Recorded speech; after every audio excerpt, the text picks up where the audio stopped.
بسم اللہ الرحمن الرحیم۔ سورۃ الرعد 13واں پارہ، آیت نمبر 5، 6 اور 7 کا ترجمہ یہ ہے: وَإِن تَعْجَبْ فَعَجَبٌ قَوْلُهُمْ، اگر آپ کو تعجب ہے تو قابل تعجب ان کی یہ بات ہے: اَإِذَا مِتْنَا اَإِذَا كُنَّا تُرَابًا، جب ہم مر کر مٹی ہو جائیں گے، اِنَّا لَفِي خَلْقٍ جَدِيدٍ، آیا ہمیں دوبارہ پیدا کیا جائے گا۔ أُولَئِكَ الَّذِينَ كَفَرُوا بِرَبِّهِمْ، یہ وہ لوگ ہیں جنہوں نے اپنے رب کا انکار کیا۔ وَأُولَئِكَ الْأَغْلَالُ فِي أَعْنَاقِهِمْ، ان کے گلے میں طوق ہوں گے۔ وَأُولَئِكَ أَصْحَابُ النَّارِ، یہ جہنم میں جانے والے ہیں۔ ہم فیہا خالدون، ہمیشہ اس میں رہیں گے۔ وَيَسْتَعْجِلُونَكَ بِالسَّيِّئَةِ قَبْلَ الْحَسَنَةِ، یہ جلدی کرتے ہیں عذاب کو لانے میں اچھائی سے پہلے۔ وَقَدْ خَلَتْ مِن قَبْلِهِمُ الْمَثُلَاتُ، اور ان سے پہلے عذاب کے بہت سے نمونے پیش آ چکے ہیں، عذاب کے واقعات پیش آ چکے ہیں۔ وَإِنَّ رَبَّكَ لَذُو مَغْفِرَةٍ لِلنَّاسِ عَلَى ظُلْمِهِمْ، بے شک آپ کا رب معاف کرنے والا ہے لوگوں کو ان کے ظلم کے باوجود۔ وَإِنَّ رَبَّكَ لَشَدِيدُ الْعِقَابِ، اور بے شک آپ کا رب سخت سزا دینے والا ہے۔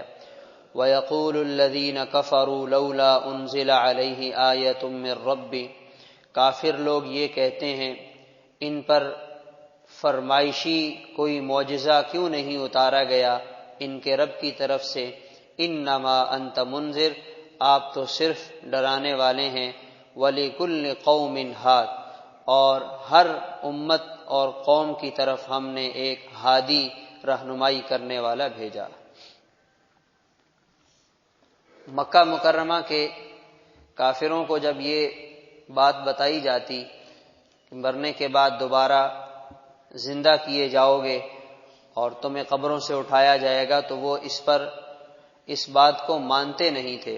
تو اللہ تعالیٰ نے فرمایا کہ اگر تعجب کے لائق کوئی بات ہے تو ان کی یہ بات قابل تعجب ہے کہ یہ کیسے کہہ رہے ہیں کہ ہمیں مرنے کے بعد دوبارہ نہیں اٹھایا جائے گا، جب اللہ تعالیٰ نے انہیں اس وقت پیدا کیا جب ان کا کوئی وجود نہیں تھا۔ هل أتى على الإنسان حين من الدهر لم يكن شيئا مذكورا، ایک زمانہ ایسا گزرا کہ انسان کا نام و نشان ہی نہیں تھا۔ جب اللہ تعالیٰ نے انہیں عدم سے وجود دے دیا تو وجود دینے کے بعد دوبارہ زندہ کرنا کیا مشکل ہے، تو اس لیے اللہ تعالیٰ ان کو زندہ کریں گے۔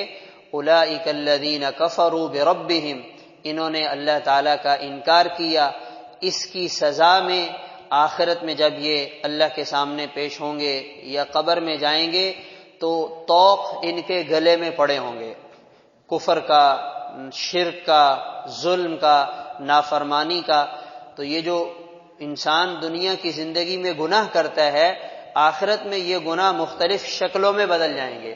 کچھ گناہ ایسے ہیں جو سانپ کی شکل میں بدل جائیں گے، جیسے کہ حدیث پاک میں آپ صلی اللہ علیہ وسلم نے بتلایا، جو آدمی اپنے مال کی زکوٰۃ ادا نہیں کرتا، جب یہ قیامت کے دن آئے گا اس کا یہ مال بڑے سانپ کی شکل میں آئے گا اور اس کی گردن کے ساتھ لپٹ جائے گا، اور اس کا ایک خطرناک منہ ہوگا، اس کا سر گنجا ہوگا اور اس کا منہ اس انسان کے چہرے کے سامنے ہوگا، یہ اسے ڈنگ مارے گا۔ تو وہ بندہ پریشان ہو کر اس سے پوچھے گا کہ تو کون ہے؟ وہ کہے گا میں تیرا مال ہوں، میں تیرا خزانہ ہوں، تو نے اس میں سے زکوٰۃ ادا نہیں کی اور تجھے اس کی یہ سزا مل رہی ہے کہ وہ مال سانپ کی شکل میں آئے گا اور اسے ڈستا رہے گا اور وہ سزا ملتی رہے گی۔ کوئی گناہ بچھو کی شکل میں، کوئی جو ہے وہ کسی اور شکل میں۔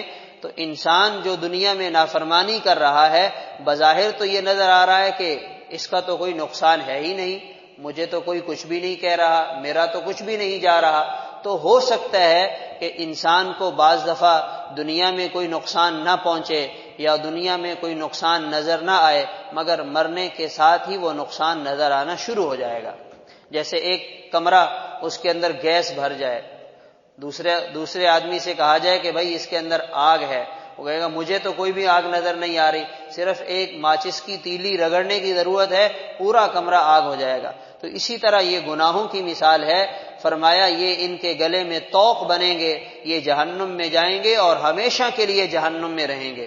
اس انسان سے بڑا ناکام کوئی انسان نہیں جو ایمان سے محروم ہو کر دنیا سے چلا گیا، چاہے اس کا اپنا کاروبار تھا، چاہے اس کا اپنا بنگلہ تھا، چاہے اس نے دنیا کے اعتبار سے بہت کچھ جمع کر لیا تھا، اگر اس کے پاس ایمان نہیں، یہ سب سے بڑا ناکام انسان ہے۔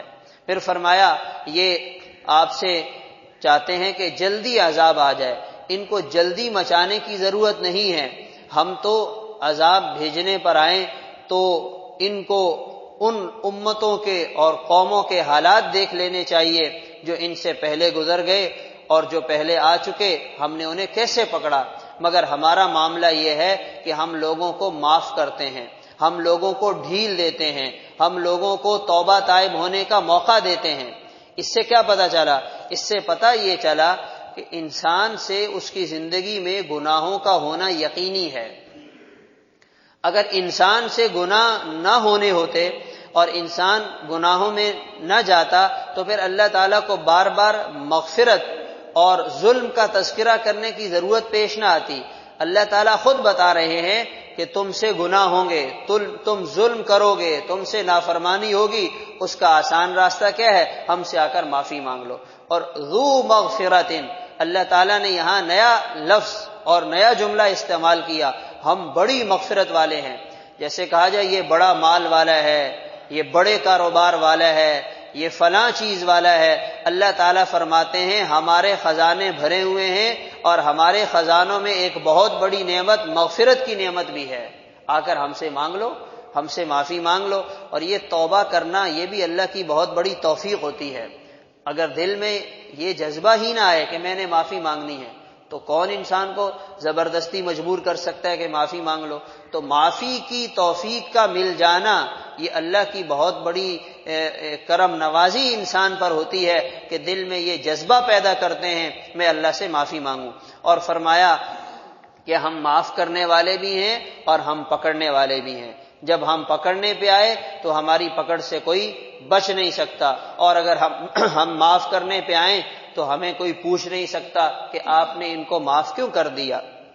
پھر اس کے ساتھ فرمایا یہ آپ سے فرمائشی معجزے مانگتے ہیں کہ یوں ہو جائے، ایسے ہو جائے، تو آپ ان سے کہیے یہ میرا کام نہیں ہے، میرا کام ہے اللہ تعالیٰ کا پیغام واضح الفاظ میں تمہیں پہنچا دینا، وہ میں نے پہنچا دیا ہے۔ اور یہ صرف تمہارے لیے نہیں، ہر زمانے میں، ہر امت میں، ہر قوم میں ہم نے ایسے لوگ بھیجے ہیں جو انہیں ہمارا پیغام سنایا کرتے تھے۔ پہلے زمانے میں انبیاء علیہم السلام آ کر اللہ کا پیغام سناتے، حضور پاک صلی اللہ علیہ وسلم پر اللہ تعالیٰ نے نبوت کا سلسلہ پورا فرما دیا۔